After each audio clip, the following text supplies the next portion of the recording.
آقا جی نے ارشاد فرمایا سب سے پہلے کل قیامت والے دن میں اپنی امت میں سے اپنی اہل بیت کی شفاعت کروں گا، پھر جو ان سے زیادہ قریب ہوں گے پھر ان کی شفاعت کروں گا، پھر جو ان سے زیادہ قریب ہوں گے ان کی شفاعت، پھر انصار کی شفاعت کروں گا، پھر ان کی جو مجھ پر ایمان لائے اور انہوں نے میری اتباع کی، پھر اہل یمن کی، پھر باقی عرب کی، پھر اعاجم کی، یعنی پھر ہماری باری آئے گی، اجمیوں کی باری آئے گی۔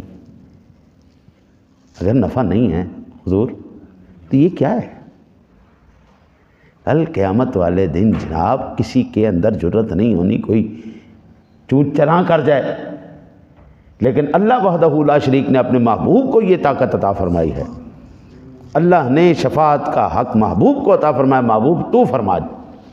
ہاں جی، اعلیٰ حضرت کہتے فقط اتنا سبب ہے انعقاد بزم محشر کا کہ ان کی شان محبوبی دکھائی جانی۔